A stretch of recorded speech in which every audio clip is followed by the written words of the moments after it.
ओम जय श्री हरि विष्णु। जय माता रानी। दोस्तों, आपके अपने चैनल धर्म साधना में आपका बहुत बहुत स्वागत है। माँ भगवती दुर्गा की कृपा सदैव आप और आपके समस्त परिवार पर बनी रहे। दोस्तों, आज की वीडियो में आप सुनेंगे पापांकुशा एकादशी व्रत की कथा। पाप रूपी हाथी को व्रत के पुण्य रूपी अंकुश से बेंधने के कारण ही आश्विन मास के शुक्ल पक्ष की इस एकादशी का नाम पापांकुशा एकादशी है। इस एकादशी में भगवान पद्मनाभ की पूजा की जाती है। भगवान श्री हरि विष्णु के पद्मनाभ स्वरूप की आज भक्ति भाव से पूजा करके ब्राह्मणों को उत्तम दान एवं दक्षिणा देने से समस्त प्रकार के पाप कर्मों से मुक्ति मिलती है। जनहितकारी निर्माण कार्यों जैसे कि मंदिर, धर्मशाला, तालाब, प्याऊ, कुएं, बाग आदि बनवाने के कार्य प्रारंभ करने के लिए पापांकुशा एकादशी का दिन बहुत उत्तम माना जाता है। आज के शुभ मुहूर्त में आप इस प्रकार के कोई भी कार्य कर सकते हैं। और बात करेंगे पारण के शुभ मुहूर्त के बारे में, लेकिन उससे पहले सुनते हैं पापांकुशा एकादशी की पौराणिक कथा। युधिष्ठिर ने आदर पूर्वक श्री कृष्ण भगवान को नमन करके कहा, हे जनार्दन, आश्विन मास की शुक्ल पक्ष की एकादशी का क्या नाम है? अब आप कृपा करके इसके व्रत की विधि और उसका फल कहिए। भगवान श्री कृष्ण ने कहा, हे युधिष्ठिर, समस्त पापों को नाश करने वाली इस एकादशी का नाम पापांकुशा एकादशी है। इस दिन मनुष्य को विधि पूर्वक भगवान पद्मनाभ की पूजा करनी चाहिए। यह एकादशी मनुष्य को मनोवांछित फल देकर स्वर्ग प्राप्त कराने वाली है। मनुष्य को बहुत दिनों तक कठोर तपस्या करने से जो फल मिलता है, वह फल भगवान गरुड़ ध्वज को नमस्कार करने मात्र से प्राप्त हो जाता है। जो मनुष्य अज्ञानतावश अनेक पाप करते हैं परंतु नित्य हरि को नमस्कार करते हैं, वे नरक में नहीं जाते। भगवान विष्णु के नाम के कीर्तन मात्र से ही संसार के सब तीर्थों के पुण्य का फल मिल जाता है। जो मनुष्य भक्त वत्सल भगवान विष्णु की शरण में जाते हैं, उनको कभी भी यम यातना नहीं भोगनी पड़ती। जो मनुष्य वैष्णव होकर शिव की और शैव होकर विष्णु की निंदा करते हैं, ऐसे मनुष्य अवश्य ही नरकवासी होते हैं। सहस्त्रों वाजपेय और अश्वमेघ यज्ञों से जो फल प्राप्त होता है, वह एकादशी व्रत के 16वें भाग के बराबर भी नहीं होता। संसार में एकादशी व्रत के बराबर कोई भी पुण्य नहीं है, परंतु इस पापांकुशा एकादशी के समान पवित्र तो तीनों ही लोकों में कुछ भी नहीं है।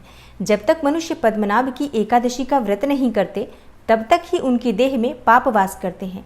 यह एकादशी स्वर्ग, मोक्ष, आरोग्यता, सुंदर स्त्री तथा अन्न और धन देने वाली होती है। इस एकादशी व्रत के बराबर गंगा, गया, काशी, कुरुक्षेत्र और पुष्कर भी पुण्यवान नहीं है। इस एकादशी का व्रत और जागरण करने से मनुष्य को विष्णुपद की प्राप्ति होती है। हे राजेंद्र, इस व्रत के करने वाले 10 पीढ़ी मातृपक्ष, 10 पीढ़ी पितृपक्ष, 10 पीढ़ी स्त्री पक्ष और 10 पीढ़ी मित्र पक्ष का भी उद्धार कर देते हैं। वे स्वयं भी दिव्य देह धारण करके चतुर्भुज रूप होकर पीतांबर पहनकर और हाथ में माला लेकर गरुड़ पर चढ़कर विष्णुलोक को जाते हैं। हे राजन, इस व्रत को करने से पापी मनुष्य भी दुर्गति को प्राप्त न होकर सद्गति को प्राप्त होता है। आश्विन मास की शुक्ल पक्ष की इस पापांकुशा एकादशी का जो व्रत करते हैं, वे अंत समय में हरिलोक को प्राप्त होते हैं तथा समस्त पापों से मुक्त हो जाते हैं।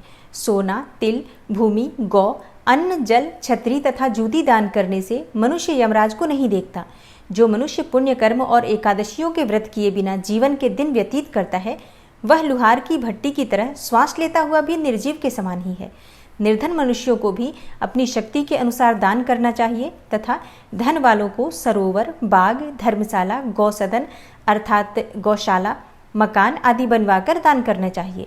ऐसे मनुष्यों को यम का द्वार नहीं देखना पड़ता तथा संसार में दीर्घायु होकर धनाढ्य, कुलीन और रोग रहित रहते हैं। सारांश यह है कि धर्म से सद्गति तथा अधर्म से दुर्गति प्राप्त होती है, इसमें कोई संदेह नहीं है। भगवान श्री कृष्ण ने युधिष्ठिर से कहा, हे राजन, आपने जो भी मुझसे पूछा वह सब मैंने आपको कह सुनाया, और अब मैं तुमसे पापांकुशा एकादशी की पौराणिक कथा कहता हूँ, उसे भी ध्यान देकर सुनो। प्राचीन समय में विंध्य पर्वत पर क्रोधन नाम का एक बहेलिया रहता था। वह बहुत ही क्रूर स्वभाव का था। उसका सारा जीवन हिंसा, लूटपाट, मद्यपान और गलत संगति, पाप कर्मों में ही व्यतीत हुआ था। जब अंत समय में यमराज के दूत बहेलिये को लेने आए और यमदूत ने बहेलिये से कहा कि कल तुम्हारे जीवन का अंतिम दिन है, कल हम तुम्हें ले जाएंगे। यह बात सुनकर बहेलिया बहुत भयभीत हो गया और महर्षि अंगिरा के आश्रम में पहुंचा और महर्षि अंगिरा के चरणों में गिरकर प्रार्थना करने लगा। बहेलिये ने ऋषिवर से कहा, मैंने सारा जीवन पाप कर्म करने में ही व्यतीत कर दिया है। कृपा करके मुझे कोई ऐसा उपाय बता दीजिए जिससे मेरे सारे पाप मिट जाएं और मोक्ष की प्राप्ति हो जाए। उसके निवेदन करने पर महर्षि अंगिरा ने उसे आश्विन मास की शुक्ल पक्ष की पापांकुशा एकादशी का विधि पूर्वक व्रत करने को कहा। महर्षि अंगिरा के कहे अनुसार उस बहेलिये ने यह व्रत किया और किए गए सारे पापों से छुटकारा पा लिया और इस व्रत और पूजन के बल से भगवान श्री हरि विष्णु की कृपा से वह विष्णुलोक को गया। और जब यमराज के यमदूत ने इस चमत्कार को देखा तो वह बहेलिये को लिए बिना ही यमलोक वापस लौट गए। ओम जय श्री हरि विष्णु, जय जय श्री राधे, जय श्री कृष्णा। और अब आप सुनेंगे एकादशी माता की कथा। एकादशी का व्रत एकादशी माता की कथा सुने बिना अधूरा ही माना जाता है, इसलिए पूरे श्रद्धा भाव से एकादशी माता की कथा भी जरूर सुननी चाहिए। एकादशी माता की कथा के अनुसार मुर नामक एक दैत्य था। रावण और कंस की तरह वो भी बड़ा आतंक मचाता था और स्वर्ग में देवों सहित सभी को पीड़ा देता था। सब लोग उससे रक्षा मांगकर श्रीमन नारायण की शरण में गए। भगवान ने कहा, मैं उसे संभालता हूँ, तुम चिंता मत करो। सभी देवताओं को आश्वासन देकर भगवान मुर के साथ युद्ध करने लगे, लेकिन अपनी सारी शारीरिक शक्ति लगाकर भी भगवान विष्णु कुछ नहीं कर सके। भगवान को युद्ध के मैदान से पलायन करना पड़ा। तब वे हिमालय की एक गुफा में जाकर छुप गए। मुर भी उनका पीछा करते हुए वहीं पहुंच गया। भगवान ने ध्यान करना शुरू किया और उनके मन से एक शक्ति उत्पन्न की, उनकी मानसिक शक्ति, और इस शक्ति ने बाहर आकर मुर को अपनी तलवार से मार डाला। हम जानते हैं कि शरीर में 10 इंद्रियां हैं, 5 ज्ञानेंद्रिय और 5 कर्मेंद्रिय। 11वीं इंद्रिय है मन। संस्कृत में एकादशी का अर्थ है 11। चूंकि यह देवी उनके मन अर्थात भगवान की 11वीं इंद्रिय से निकली थी, इसलिए भगवान ने उन्हें एकादशी के नाम से पुकारा। एकादशी माता की उत्पत्ति का दिन उनके नाम से ही जाना जाने लगा। माता एकादशी के अंतिम चरण के दौरान उत्पन्न हुई थी, इसलिए इसे जयंती कहते हैं। और उन्होंने द्वादशी के पहले चरण के दौरान दैत्य को मार डाला था, इसे स्मरंती कहते हैं। अब एकादशी के दिन व्रत क्यों करना चाहिए, भोजन क्यों नहीं करना चाहिए, तो इस बारे में भगवान ने घोषणा की कि एकादशी के दौरान देवी के इस महान कार्य के कारण पूरे जगत में कोई भी पाप नहीं रहेगा। लेकिन पाप तो पहले से ही है। जब उसने यह सुना तो पाप पुरुष आश्रय की तलाश में इधर उधर भागने लगा। एकादशी के दौरान वह कहाँ रहेगा? वह जहां भी गया सभी ने उसे आश्रय देने से इनकार कर दिया। तब अंत में भोजन अर्थात अन्न एकादशी के दौरान उसे आश्रय देने के लिए सहमत हो गया। इसके बारे में एक श्लोक है, यानि कानि च पापानि ब्रह्म हत्यादिकानि च अन्नमाश्रित्य सर्वाणि तिष्ठन्ति हरिवासरे अघम स केवलम भुंक्ते यो भुंक्ते हरिवासरे। तो एकादशी के दौरान सभी पाप भोजन में ही आश्रय लेते हैं, और जो कोई मनुष्य इस दौरान यानी एकादशी के दौरान भोजन करता है, ये पाप उस व्यक्ति में प्रवेश करेंगे और रोग, समस्या, हानि, परेशानी इत्यादि बन जाएंगे।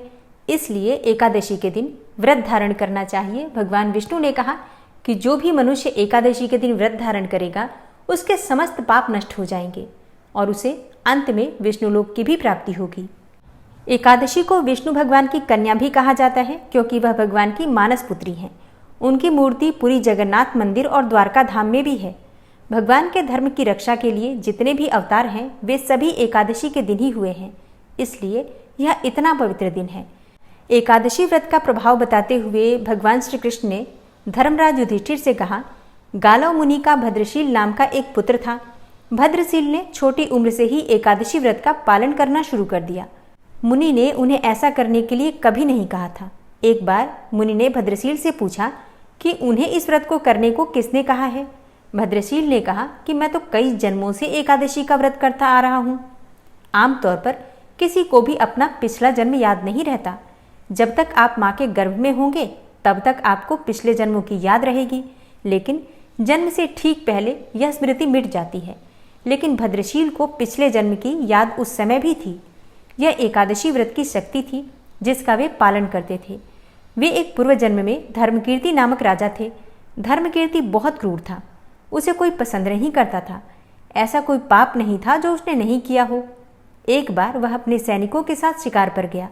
उसने एक हिरण को देखा और अपने सैनिकों को उस हिरण को चारों ओर से घेरने के लिए कहा। राजा ने कहा कि जो भी उस हिरण को भागने देगा उसका पूरा परिवार मार डाला जाएगा। हिरण ने यह सुना और सोचा, बेचारे सैनिक, मैं उनमें से किसी को कुछ भी नहीं होने दूंगा। हिरण राजा के पास से निकल भागा।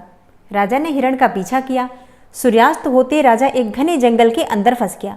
हिरण कहीं दिखाई नहीं दे रहा था। राजा ने एक पेड़ के नीचे रात बिताई। उसने दिन भर में कुछ भी नहीं खाया था। उसे चारों ओर से खतरनाक जानवरों के गुर्राने की आवाज़ भी सुनाई दे रही थी। वह सो भी नहीं सका। राजा ने डर से श्रीहरि परमात्मा से प्रार्थना करना शुरू कर दिया। फिर सुबह होते ही उसकी मृत्यु हो गई। यमदूत आए और उसे यमराज के पास ले गए। यमराज ने पूछा, तुम लोग इन्हें यहाँ क्यों लाए हो? इनका स्थान तो वैकुंठ में भगवान महाविष्णु के बगल में है। यमदूतों ने यमराज से कहा, लेकिन राजन, यह तो महापापी है। यमराज बोला, नहीं, वह सब चला गया है, ये अब बिल्कुल पवित्र है। जिस दिन इसकी मृत्यु हुई वह एकादशी थी। उन्होंने दिन भर उपवास किया और रात में जागते हुए श्रीहरि का स्मरण किया। उनके सारे पाप दूर हो गए, ये पवित्र हो गए। तब यमराज ने स्वयं एक स्वर्ण रथ बुलवाया और राजा को वैकुंठ भेज दिया। इसके बाद जब लोगों को इस बारे में पृथ्वी पर पता चला तो वे सभी एकादशी का पालन करने के लिए और अधिक उत्साहित हो गए। तो प्रेम से बोलिए, एकादशी माता की जय। शास्त्रों के अनुसार पापांकुशा एकादशी के दिन मौन रहकर भगवत स्मरण करना चाहिए और भजन कीर्तन करने का विधान है। और इस प्रकार से जगत के पालनहार भगवान श्री विष्णु की पूजा आराधना करने से मन शुद्ध होता है और मनुष्य में सद्गुणों का समावेश होता है। धार्मिक मान्यताओं के अनुसार इस एकादशी का व्रत करने से मनुष्य को कठिन तपस्या के समान पुण्य फल की प्राप्ति होती है। अगर आप एकादशी का व्रत करना चाहते हैं तो एकादशी व्रत के नियम दशमी तिथि से ही प्रारंभ हो जाते हैं।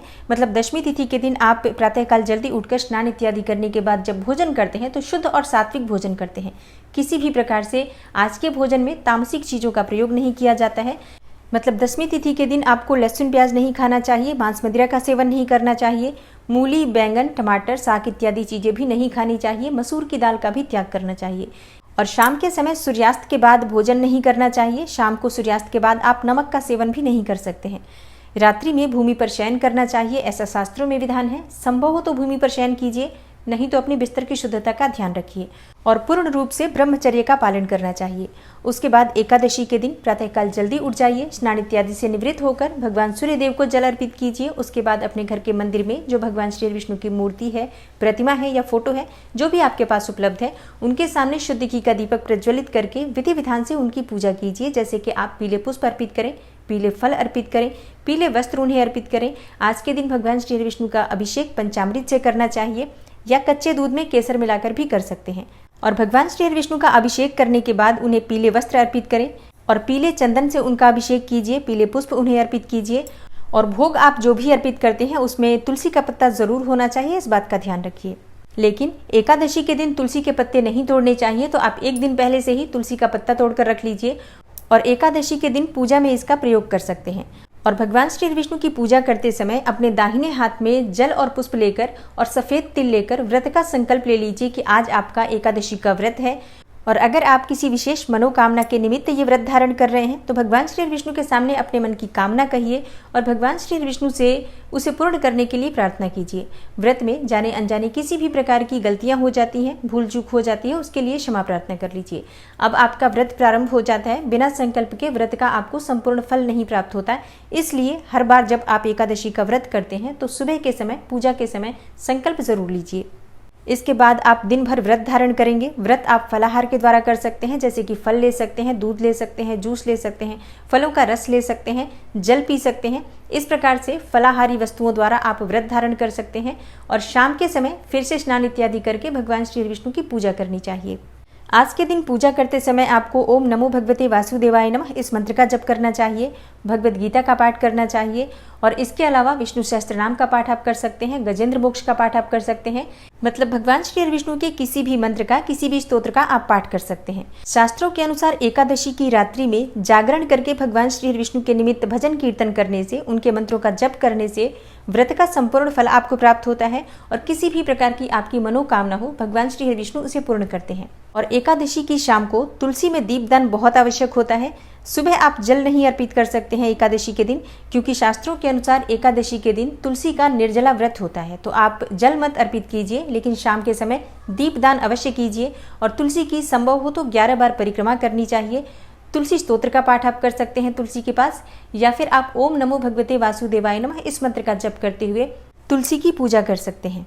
और एकादशी व्रत का पारण द्वादशी तिथि में किया जाता है। तो अगले दिन प्रातःकाल जल्दी उठ जाइए, स्नान इत्यादि से निवृत्त होकर भगवान सूर्यदेव को जल अर्पित कीजिए, भगवान श्री विष्णु की पूजा कीजिए। उसके बाद शुद्ध सात्विक भोजन बनाकर शुभ मुहूर्त में पारण कीजिए। लेकिन शास्त्रों के अनुसार अपना भोजन करने से पहले, पारण करने से पहले किसी ब्राह्मण को घर बुलाकर भोजन कराना चाहिए।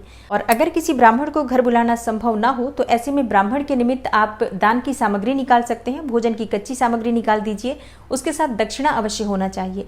और वैसे तो दान अपने भोजन करने से पहले देना चाहिए, लेकिन अगर ऐसा संभव न हो तो दान अपने भोजन करने से पहले निकाल कर रख दीजिए। उसके बाद शुभ मुहूर्त में पारण कर लीजिए और आप दान की सामग्री शाम तक भेज सकते हैं, लेकिन अगले दिन तक मत रखिए, क्योंकि दान की सामग्री एक बार निकालने के बाद घर में बहुत समय तक उसे नहीं रखना चाहिए। तो इस प्रकार से दशमी से द्वादशी तक नियम होते हैं एकादशी व्रत के, और इन सब का पालन हमें जरूर करना चाहिए अगर हम एकादशी व्रत का संपूर्ण फल पाना चाहते हैं। तो अब बात करें कि पापांकुशा एकादशी कब है, तो देखिए शुक्ल पक्ष की एकादशी तिथि प्रारंभ हो रही है 24 अक्टूबर को दिन में 3:14 पर और समाप्त होगी 25 अक्टूबर को दोपहर में 12:32 पर। तो व्रत हम कब धारण कर रहे हैं? 25 अक्टूबर को, क्योंकि इसी दिन हमें सूर्योदयकालीन एकादशी की तिथि प्राप्त होगी। द्वादशी तिथि में हम व्रत का पारण करते हैं, तो द्वादशी तिथि प्रारंभ हो रही है 25 अक्टूबर को दोपहर में 12:32 पर और समाप्त होगी 26 अक्टूबर को सुबह 9:44 पर। तो एकादशी व्रत का पारण हमें कब करना है? देखिए एकादशी व्रत का पारण किया जाएगा 26 अक्टूबर को, मतलब 25 अक्टूबर को बुधवार के दिन एकादशी का व्रत करेंगे, 26 अक्टूबर को व्रत का पारण करेंगे। तो पारण का यानी कि व्रत खोलने का शुभ मुहूर्त हमें प्राप्त हो रहा है सुबह 6:28 से सुबह 9 बजे तक। वैसे अगर आप इस शुभ मुहूर्त में पारण नहीं कर पाते हैं तब भी आपको एक चीज़ का ध्यान रखना है, द्वादशी तिथि समाप्त होने से पहले अपना व्रत अवश्य खोलना है, क्योंकि सुबह 9:44 पर द्वादशी तिथि समाप्त हो जाएगी और इसके बाद व्रत खोलना, मतलब द्वादशी तिथि समाप्त होने के बाद व्रत खोलने को शास्त्रों में पाप के समान माना गया है। इसलिए द्वादशी समाप्त होने से पहले आपका पारण हो जाए, इस बात का ध्यान रखिएगा। वैसे प्रयास कीजिए शुभ मुहूर्त में पारण कर लें। तो दोस्तों ये है आज की वीडियो, उम्मीद करती हूँ आपके लिए उपयोगी होगी। और हाँ, आने वाली वीडियो में आप जानेंगे कार्तिक मास के स्नान के बारे में। कार्तिक मास का स्नान कब से प्रारंभ हो रहा है, कब समाप्त हो रहा है, स्नान के नियम क्या होंगे, अगर आप व्रत धारण करना चाहते हैं तो व्रत के नियम किस प्रकार से पालन किए जाएंगे, कौन कौन से नियम हैं जिनका पालन करना अत्यंत आवश्यक है और कौन से नियम हैं जिनका पालन अगर आप बिना कार्तिक स्नान किए, बिना व्रत किए भी करते हैं तब भी आपको कार्तिक मास का संपूर्ण फल मिलता है। तो ये सारी जानकारी आपको आने वाली वीडियो में मिलेंगी, इसलिए चैनल से जुड़े रहिए। आपका कोई प्रश्न हो तो कमेंट बॉक्स में ज़रूर लिख दीजिए। मिलती हूँ मैं आपसे अगली वीडियो में, तब तक के लिए नमस्कार।